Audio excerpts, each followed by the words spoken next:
Welcome. Welcome to the party. Bud Light. Drinking Bud Light tonight out here in the studio. It's been a while. This is my last update. Last video update. Been busy out there in the real world.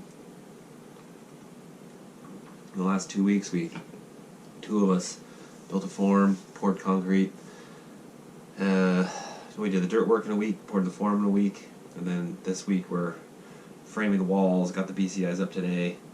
We got it wrapped plastic so we can do a slab there next week. So we're jumping into slab prep tomorrow, Friday, the next day, and then once we pour the slab in, I'm off to Hawaii for a month, which I'm actually quite excited about. It's 8 o'clock at night here on a Wednesday. It was pouring rain today, about 35 degrees, and I'm generally chilled and tired of working in the cold and rain. So we're here to read some stories about death and danger and frozen whatever in the mountains. Can't wait to go to Hawaii, actually.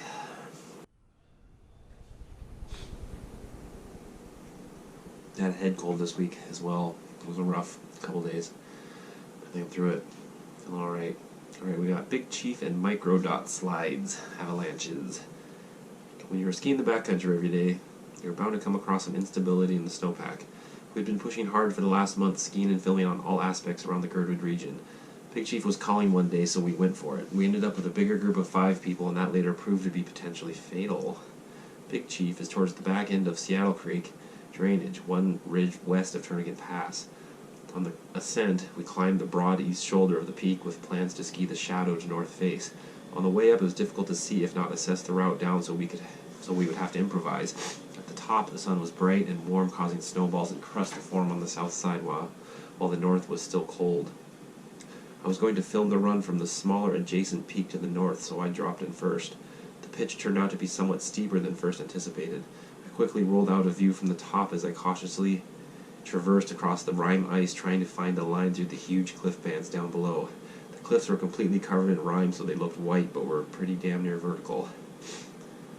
Halfway down the run, I was thinking, holy shit, this thing is steep and exposed.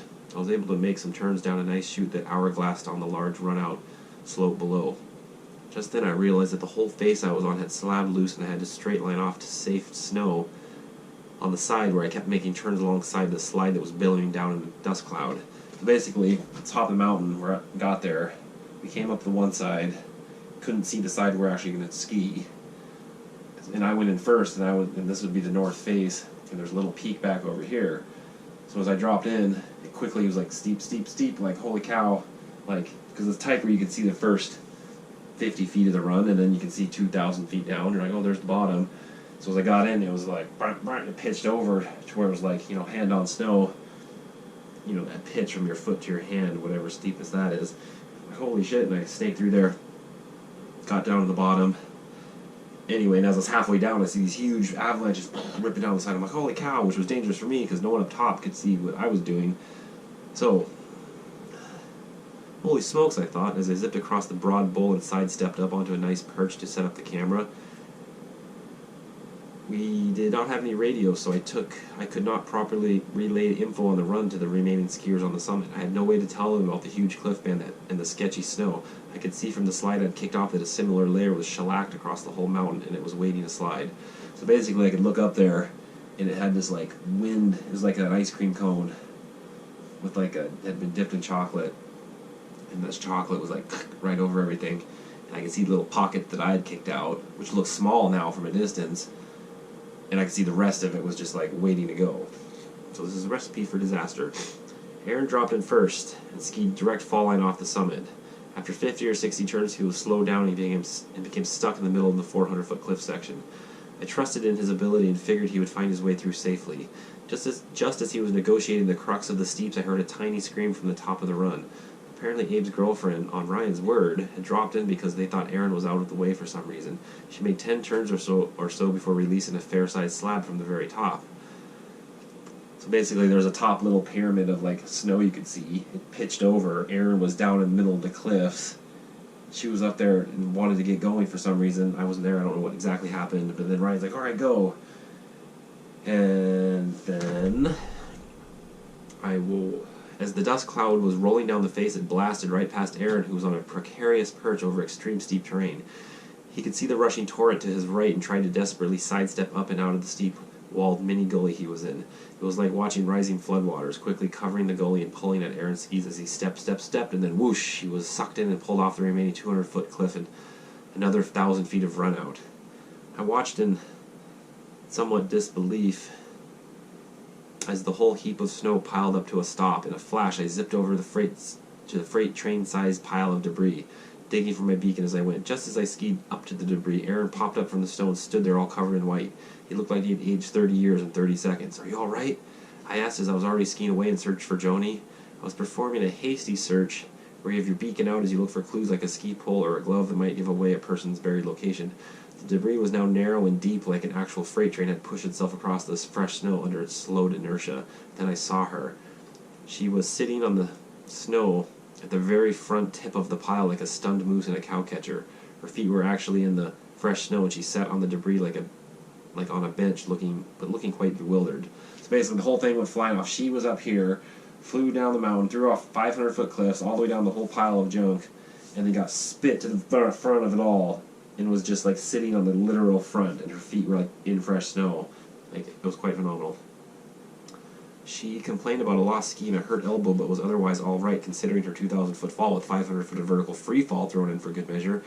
Aaron had also lost a ski, so we rigged Joni with both skis, and Aaron had to walk as we made the 4-hour slog back to the parking lot. In the end, Joni had a broken pinky, and Aaron was more psychologically scarred than anything. I think he left the state there for a while, there soon after. Or slowed his roll in the mountains at that point, which I would too. The Big Cheese slide was actually the second close call the indestructible few had experienced in under a week. The result was a similar outcome with different lessons to be learned. So the week before this happened, we were in another avalanche. Or I wasn't, but I was privy to it. Fred and I went skiing up to Hatcher's Pass on a beautiful sunny day in mid-March. At the parking lot, we randomly met up with a couple of other small groups, and we all decided to go ski microdot together. I think there were 7 of us all together, and everyone was quite experienced at mountain travel.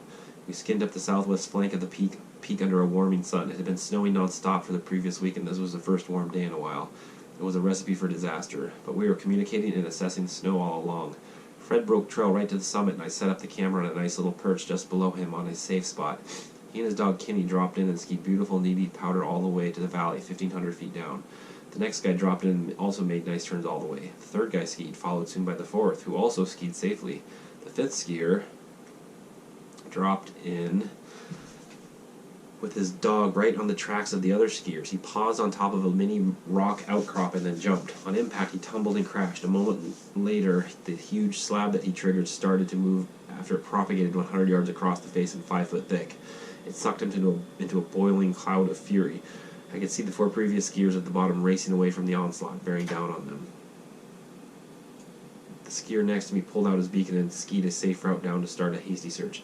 I was told to go to the parking lot for a cell phone and call a helicopter. He was dug out quickly with a broken scapula. The dog was uninjured, which was pretty crazy. So yeah, basically, Jerry went off this little cliff. I filmed all of it. Video, huge avalanche in Talkeetnas, if you want to go watch the video.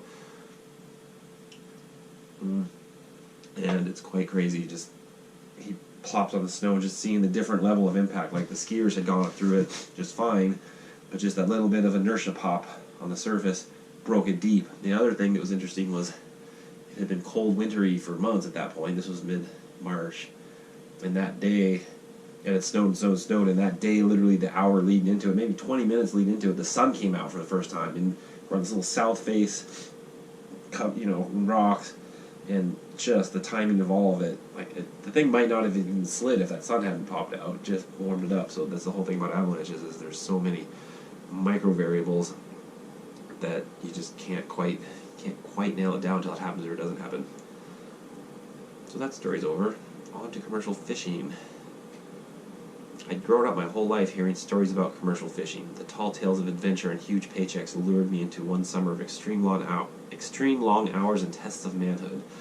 On June 1st, we cast off from Whittier Harbor and set sail for Montague Island, 12 hours away. We were a crew of 4, the captain, Durney, the captain's nephew, whose name was Tim, and me. Our boat was a 54-foot seiner and we were out to catch salmon. I was eager to test myself on the high seas, and this boat proved more than worthy. Ryan had been fishing for the last 2 seasons and thought it was the best job in the world. I'd always worked regular hours and this would be a welcome change. The boat Ryan was on was called the Pagan. He would recount stories about bringing fish in all day and then kicking back in the evening with a beer and a barbecue and really living it up. Maybe go for some wakeboarding behind the skiff or hike up the waterfall for sunset. Sounded fun, so I got a job on his sister boat, the Halberd. Even though the 2 captains were friends and they had sister boats, whatever that means, the jobs turned out to be way different. As it turned out, my captain was the most hardcore captain in the whole Prince William Sound fleet. He was a zealot for finding fish and slightly eccentric, but that would mean a bigger paycheck in the end. We made it to Montague in the evening under the midnight sun. The opener was in the morning and we were ready to go. Right as we pulled into the anchorage, the captain checked the water in the hold to make sure it was cold. He started cursing. I really didn't know what to think. I guess he normally would have checked the water back in Whittier, but did not for some reason or other. He climbed around in the engine room for a while and back to the hold and the engine room again, cursing louder and louder. Apparently the refrigeration system was not working. We need that system to work because if the reefer is not working, we cannot keep the fish cold long enough to get them to the tender. With cold water, you can hold fish for about 24 hours, maybe 36. The seawater is too warm to help the fish keep. We would have to head back to port. It was a letdown because if you were not fishing, we are not making money. We steamed back overnight as 100 other boats were heading in the opposite direction. Early the next morning back in Whittier, the captain set out to find the local reefer guy. I should point out that Whittier is a very small and very weird town. It was built in the middle of World War II as a secret fuel station. The town is connected to the outside world by the world's longest car tunnel that goes under a mountain for 2 miles before popping out at the Seward Highway 20 miles south of Girdwood. I think it might be the second longest. I don't quite recall what it is. The entire town of 1,500 lives in one giant apartment building at the center of town, which is a mess of railroad tracks. The only other building is the old apartment complex that the town used to live in. It is abandoned now and looms ominously like some Soviet relic. The captain soon tracked down the reefer guy, and to be honest, he appeared to be slightly retarded. I suspect he might have been an expert with some home appliances, but he had never worked on a commercial fishing boat reefer system. I only say that because a week later we were still in port and the captain was having a serious nervous breakdown. The reefer guy kept testing the system by pressurizing and checking the gauges. He was trying to get the system pressure to go up and keep repeating the procedure. At first I was not really paying attention. I would walk around town to kill time or read. I was not being paid to fix the reefer unit. I figured I would leave it to the experts. After several days of reading pressure gauges as they fell back to zero, the captain started to lose it. He would pace or just sit there and he'd stare at nothing, the frustration seething just below the surface. I started to get nervous. I started paying attention to the process just out of curiosity. Later, just by accident, I was sitting out in the hold and I heard a very faint noise. I stuck my head in the hold and heard a very quiet hiss. I called the captain over. The system was under pressure, and yet another test, and I, by luck, had found the leak in the back hold in one of the cooling units. So yeah, the captain was going crazy. Literally, he had gotten to the point where he was just sitting there, like, on the deck, like, kind of just hunched there, in the fetal position, not quite rocking, but definitely losing it. We ordered a new unit and it showed up the next day. It was tubular shaped and about 8 feet long. Inside were rows and rows of copper tubes that Freon flowed through and cooled the water. The new unit showed up and we had to install it. It was super heavy. Gurney and I had to get in the hold and lower this thing down on top of ourselves. The hold was only 4 foot deep and the whole 2 foot around, so it was awkward. The tube was in this crate and we tipped it down to ourselves. It shifted on the inside and crushed both of our fingers that were gripped on the inside of the crate. It was so heavy though we could not let go, or we would get crushed. We were both howling in pain as we had to negotiate the heavy piece of shit all the way down to the ground. As soon as we could, we hopped out of the hold and paced down the dock holding our poor crushed fingers. Gurney crushed too and I got off easy with only one black fingertip. We made it to Montague Island, only a week behind schedule. That really hurt. Basically, this unit was inside of this crate about this big, but it weighed so much. And our hands were in this edge, and we tipped it down in the hole, and the whole thing shifted inside and crushed, like, oh my god, it hurt. Things were going good now. We got some fish in the hold and spirits raised a bit. A day later, we were pumping water in the new reefer unit and a pipe came dislodged and started spraying warm water in the hold. The captain flew into a fury and stripped down completely naked except for a white t-shirt. He had a sledgehammer in his hand as he jumped down into the waist-deep, blood-red fish water and started banging the pipes back together and cursing. I was kind of shocked at the spectacle but kept my cool. Like literally, it was like waist-deep blood water that's full of fish. and he like stripped to his t-shirt, and he's down there, and this pipe's blowing water, and he's like banging on it. Like, it was exciting. The captain always drove around in the crow's nest. No matter the weather, he would be up there with his special fish sighting sunglasses. He would point and exclaim, "Jumper!" He would race over and drop the net trying to capture the school of fish. We would work from about 4:30 a.m. to 11 all day, every day. Around 9 p.m., Ryan would cruise by sitting on a lawn deck chair and hold a beer up. We were not allowed beer on our boat because the captain had troubles with drunks in the past. It was alright because I was treating the whole ordeal like a monastery at this point anyway. I was in a constant state of either waking or trying to sleep, or boredom, or dreaming, or fishing. I remember lying on my back on the fish rot filth of the fishing nets while rain fell on my face, and I did not care. I was becoming part fish. The captain liked to yell, or rather, he would communicate loudly and with excitement, expect an instantaneous response. I realized that he was very similar to my dad in many regards. I slipped into a world where the captain was my dad and his nephew Tim was me when I was Tim's age, 17. I was 23 now and felt like I knew how everything in the world worked. I would watch Tim get yelled at all day, every day, and I could see the captain's frustration with Tim because Tim was not listening. He would stand there and be staring into space as the captain was yelling, "Tim, Tim, Tim!" What does it all mean? I found myself thinking of the exact same things during the exact same chore during the day. While I was stacking corks, I was thinking about so-and-so, and when I was pulling net, I was thinking about some mountain, or when I was drinking coffee, I would think of the cute coffee girl back in town. I was going crazy. The straw on my back was when I was promoted to reefer guy. The job would be to go into the engine room at 4 a.m. with earplugs and a flashlight. I would squeeze in between the huge twin Isuzu diesel engines and stare in a confusion of the vast array of pipes and levers. There was the sea chest, the main hold, the Sunday hold, and the flush function. Each hold required a combo of these levers over here and this one lever over there, or this one lever pulled halfway and these two different ones go in this way, or this lever goes that way.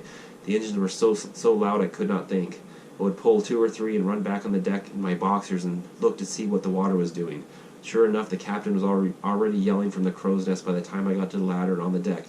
I would dive back in and try the other 2 valves on the other side. It was not worth the raise from 8% to 10% to take the promotion or even to keep the job. On the way into port for the first time in 7 weeks, I told the captain that I would not be staying on the boat for the second half of the season.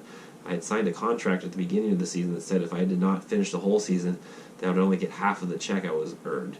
I was willing to take my $4,500 and take the summer off.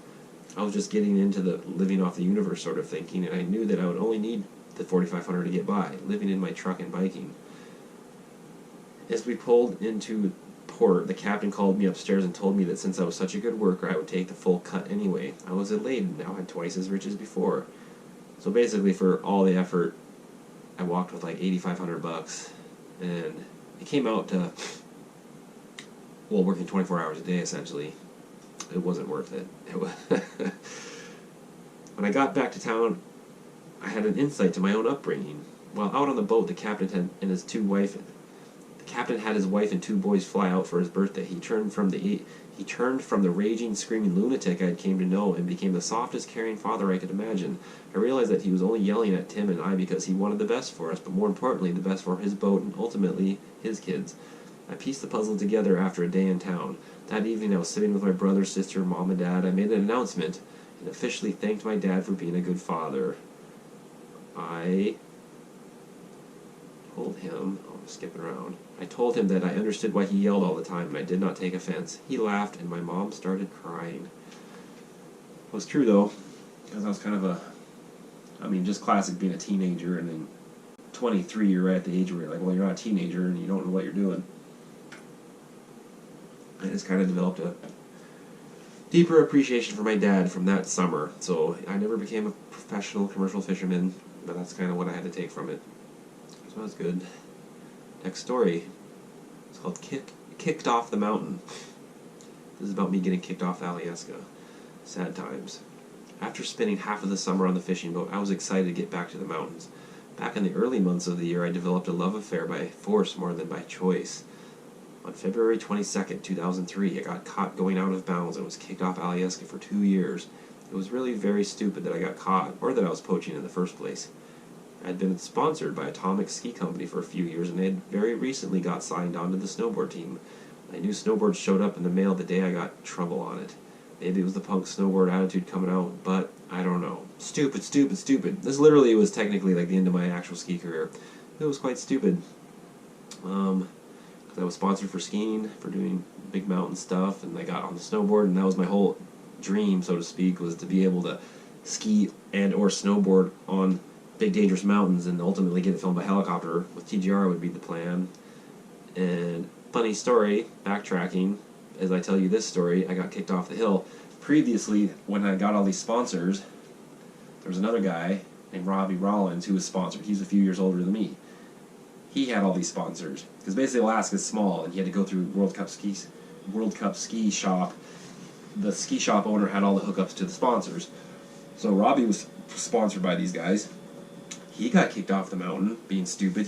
This girl had come on a patrol exchange from Whistler, and they went poaching, went skied a Christmas shoot or New Year's shoot when it was closed. Boom, Robbie got kicked off the mountain for a year. I went to World Cup and said, hey, Robbie's kicked off, can I be sponsored now? And boom, I was. So that's how I got my sponsor in my first place. I took his spot. Once I got kicked off the mountain, I ended up the next year losing these sponsors because of it as I got to Canada, etc. I'll get there. But Tim from my fishing boat had slid in because he was right under me. He was 5 years younger. It's the same thing I did to Robbie. He went in the World Cup and got sponsored, and then boom. But he actually hit it big. He like snaked through and got it, boom. To this day, he's like a pro skier. So good for him. I can say that now. And I always said that. He's nice. And I can't be mad at anyone except myself. Like, anyway, let me get to the story.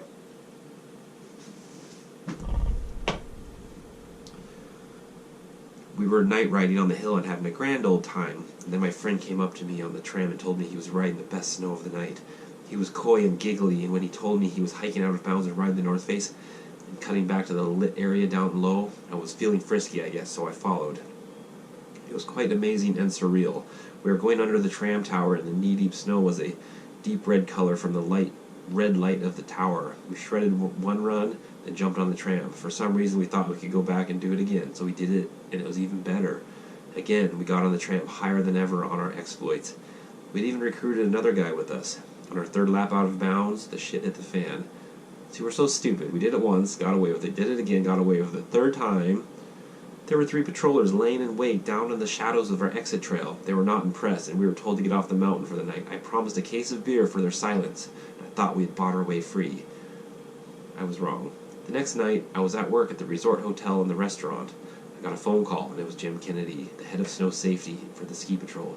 He had seen the tracks with minimal arm twisting, found out they were for me and my friends. Since this was my 3rd offense and I was an ex-ski patrol and a current employee, they threw the book at me.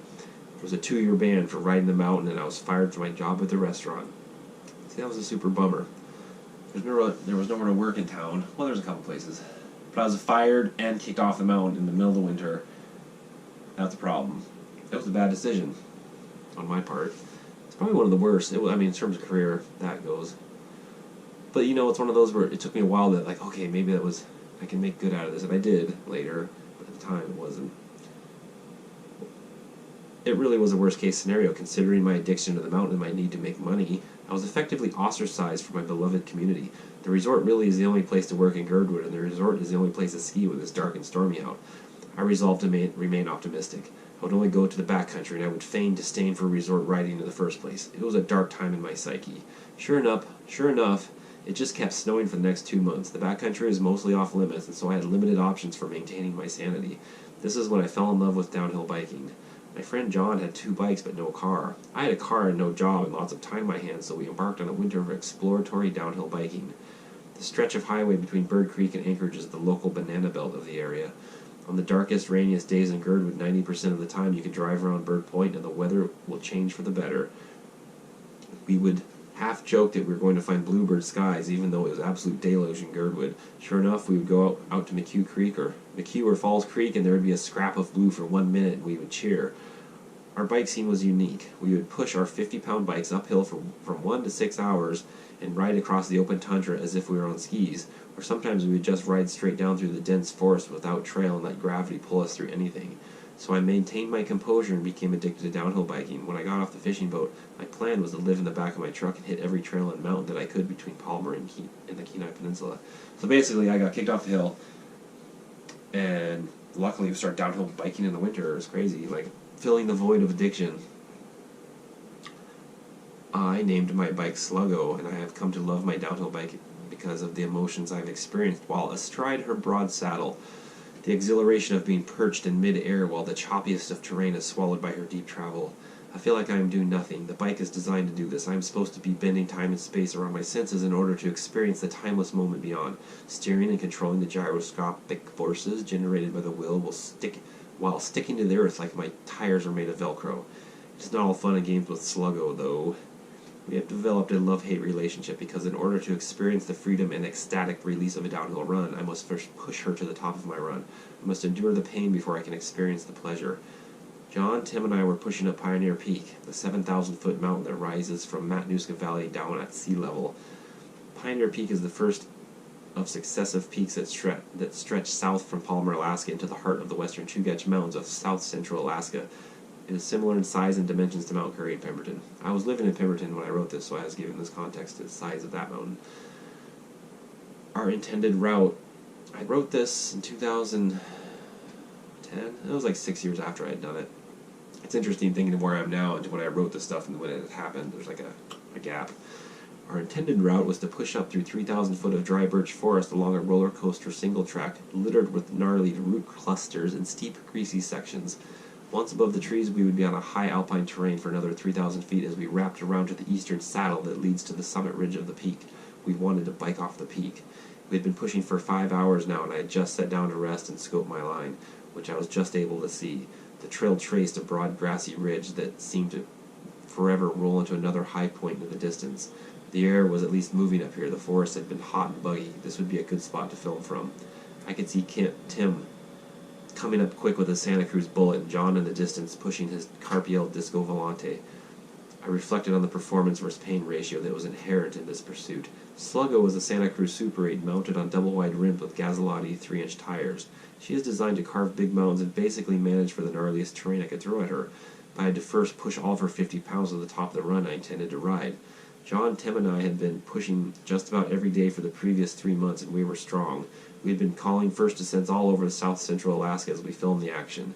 We were out to pioneer new lines on Pioneer Peak. Technically, we were pioneering some of this stuff in the whole mountain bike scene. Like, we're this little cadre in Alaska doing this stuff, and I knew what the main bike scene was in the world. It was not this. And several years later, it actually kind of caught up to it. Anyway, that's how it goes. Living out here on the edge, Bud Light. As it turns out, there's a pretty good ratio for time spent pushing versus time going downhill. For every hour up, you can look at a good half-hour ride down. This push was going to take us over 7 hours, so we could look at a ride that would last about 2 hours. Whereas in ski mountaineering, a 7-hour climb might only yield a 20-minute run. My plan was to have a camera guy post up right where I was sitting. It's funny reading that ratio now, but I think it's taken into account like stopping, hiking and hitting sections, hitting jumps, whatever. You can really milk it. My plan was to have a camera guy post up right where I was sitting so I could circle up and around the drainage and ride the most aesthetic line I could see, and it would yield a long profile shot as I descended into the drainage. Pushing again, easy terrain up here. The steeps down in the forest were the crux, slippery root and tangled gnar. Up here in the wide open tundra and talus, I was stoked to get in my line. Over the radio, John said he was ready. I affirmed and dropped in. The first 1,000 feet was a low-angle, rolly ridge, and I was able to mob along at a good clip. Eventually, the ridge began to tip over and narrow into a spine of clean tundra flanked by vertical cliffs on the left and right. I was getting into the meat of it. I knew that I was straight across the drainage from John as I rolled into a flat spot above the steepest section. Pause. Standing there, balanced on the bike for a moment, I eased into the pitch because I knew it was going to be a long one, about 700 feet. I knew the exposure was there, but I only saw the strip of earth as wide as my desk here that lay before my fat tire. Even with the radical geometry of the Super 8, I was still sitting on the back wheel while pushing my arms down the fall line with all my might. I spent 6 hours in this position pushing up the hill in preparation for this. This run was becoming a thing of endurance as I neared the crux, a 3-foot cliff. The pitch was so steep that even a little 3-foot cliff would initiate the extra inertia that my skills could not bear. I'm through the cliff and my back wheel is starting to lock, sending boulders down the hill behind me. I'm fucking driving now, steady, bucking wheel, steady, boulder whizzing by, steady. Basically, it's just super fucking steep. This little micro cliff, and then also a straight line in through all this gnar.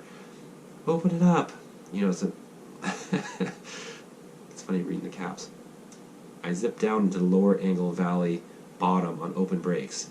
Run, Slogo, run! I had survived the ridgeline that felt more like a ski run than anything else. I carved my way down the drainage a ways, but had to stop because I now had to push back up to where John was sitting with the camera. He would film Tim and then start pushing in his line while I climbed out of mine so I could get the camera while he was ready to go. Half hour into it and I'm getting tired now. Staring at the earth, focused on every step, driving Sluggo up the steep tundra face one step at a time.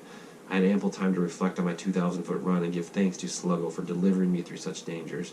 I turned around and watched Tim come down to the biker's right. He chose a less steep run and was able to open it up for most of the way down. Blazing over the natural hips and rolls, another half hour and I was back to the ridge and John was dropping in. He went way biker's left and railed GS turns down a broad face that eventually broke up into a cliff zone. He had to link up the tundra strips while dodging and weaving around the cliffs. I could see John through the viewfinder as he straight-lined over a double and finished by stopping and lying down in exhaustion on the valley floor. Holy smokes, I was wasted. I had now pushed Sluggo up about 6,500 vertical feet in 7 hours. Sometime later, Tim and John climbed out of the drainage and we exchanged high fives and recognizing our feet. But this is now in the past as we geared up to prepare to descend the 5,000 feet back to the truck. If I had a helicopter, this is where I would go riding. All three of us raced each other down the flanks of the mountain until we merged onto the trail right at tree line. Another hour of intense jungle maneuvers and we were spit out into the parking lot, rolling lazy circles around the truck. We could only sit dumbfounded and silent at the tailgate. All that could be heard were the birds in the trees and the occasional "dude, that was crazy." Oh, it was crazy. It's funny reading biking because I had the ski trajectory. I've talked about this before. There's a ski trajectory that was like age 6. It was like a 20-year. Then a downhill bike trajectory is like a 10-year. And then surfing was like whoop. And they all kind of like maxed out, but like more condensed. So this is way ancient biking stories. We'll get way more biking stories as we get moving here. Wow. Whew. Thanks for watching. That was chapter 12, 13, 14, 15. I don't know, got like another 80 to go.